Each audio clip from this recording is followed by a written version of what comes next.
Ben Kreshtol, our ritual director, will be taking a break from reading Torah and instead will be delivering the sermon this morning. One of the things that we will be doing throughout the course of the rest of the summer is inviting some of our very special staff to participate in delivering Divrei Torah. So with no further ado, Ben Kreshtol. Thank you, and thank you, Howard, for the break. Much appreciated. Bireshut Rabbanan.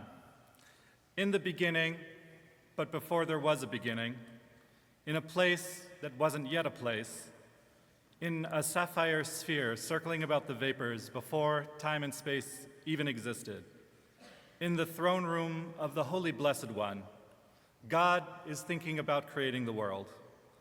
All the letters of the Hebrew alphabet, which had already been created, came before God to plead their case. Each one of them wants to be the letter to begin the creation of the world. They come in reverse order, starting with Tav, moving backwards.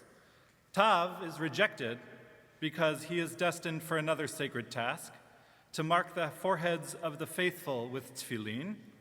Shin is rejected because he begins the word sheker, and the beginning of the world cannot begin with a lie.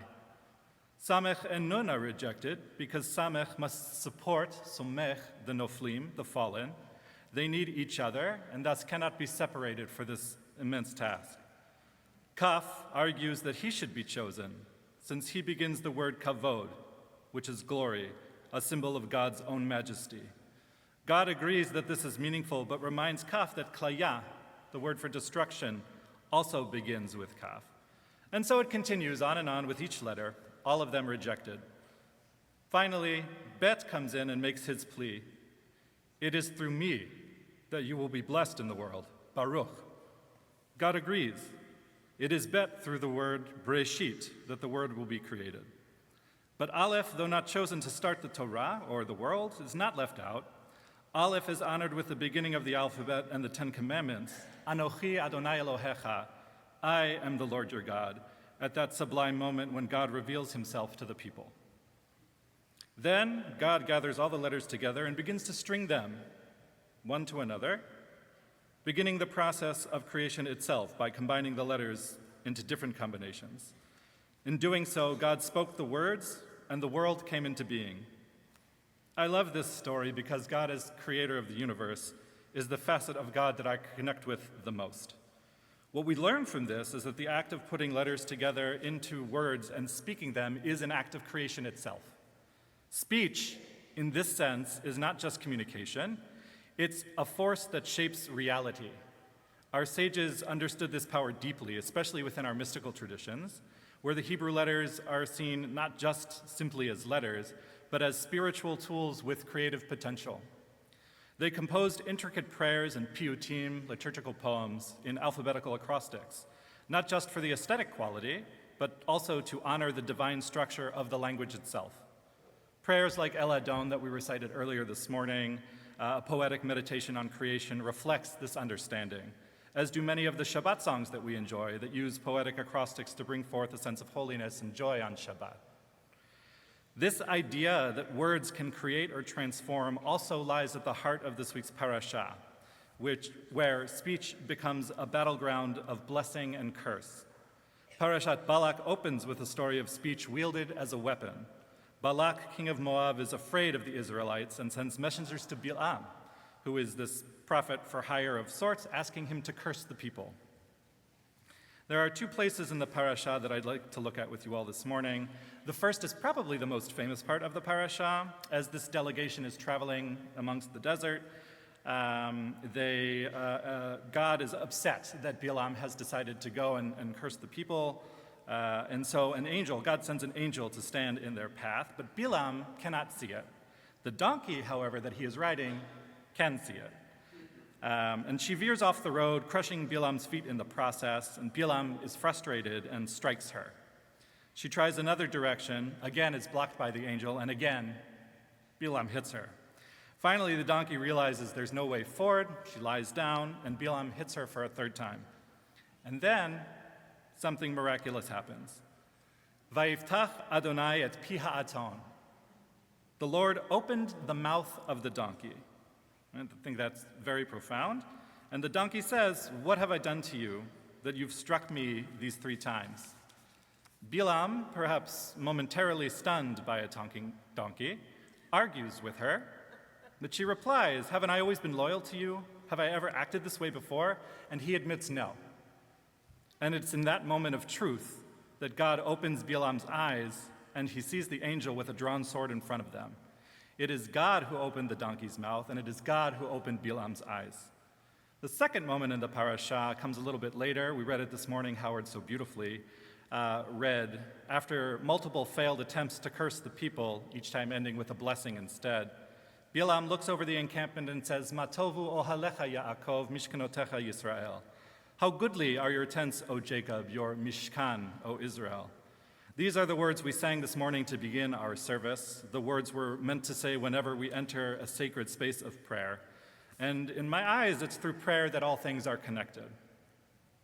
Oftentimes when we study Torah, we will juxtapose verses one next to another. And so there's a similar verse from Psalm 51 that we know also fairly well that connects to this verse that we recited earlier, Vayiftach Adonai et pi ha'aton, that God opened the mouth of the donkey. And from Psalm 51 we say, Adonai sfatai tiftach ufi yagid tehilatecha. Lord, open my lips and my mouth shall utter your praise. In both verses, we see speech as a divine gift. Whether it's through a donkey or a human being, God is the one who opens the mouth because sometimes we don't always know what to say. We don't always think of speech as a divine gift, but really it is. It's one of the things that separates us from animals, except maybe the snake from Breshit and the donkey from today's parasha. Our sages have always put a premium on the value of speech, and it's important in our lives. The Tanakh is filled with different kinds of speech. We have stunning poetry, like in Shirat Hayam, the Song of the Sea.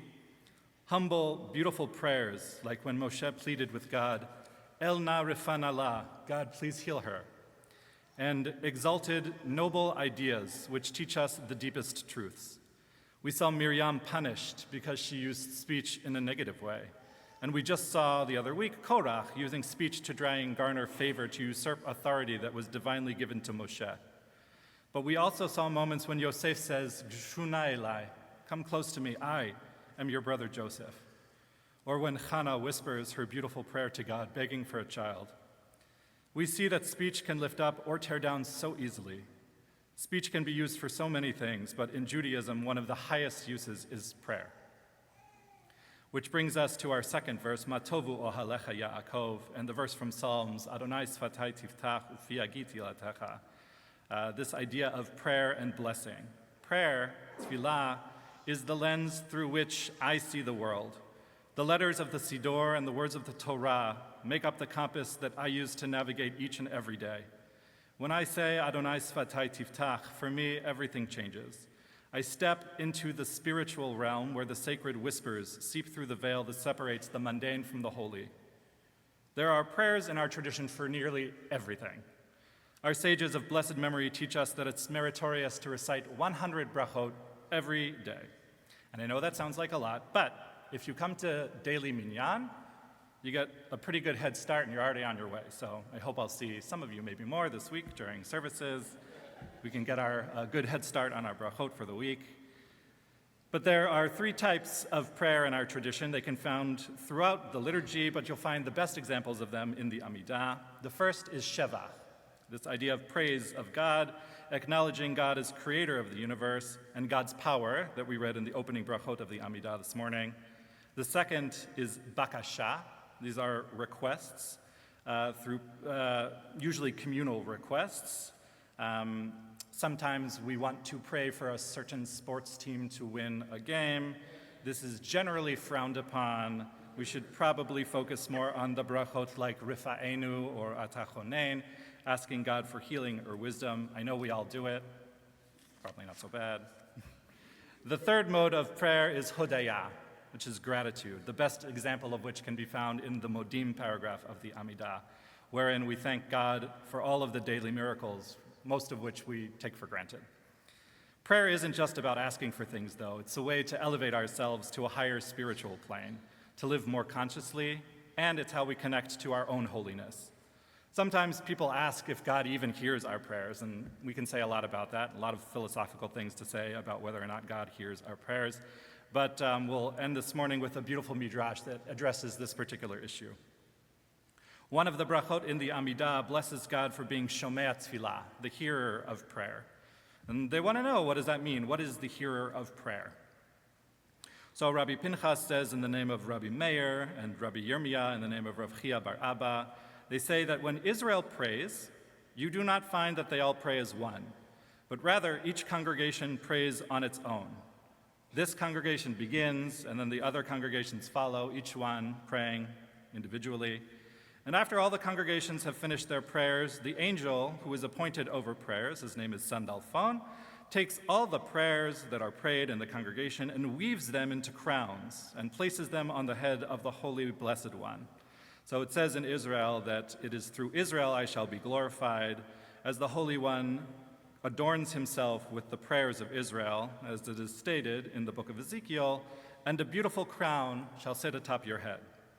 We at Beth El are fortunate to have services every day, some for people like me who seek the divine presence in everything that we do, or for people who are grieving, need to recite Kaddish, or for the inquisitive soul seeking something more amongst a sacred community.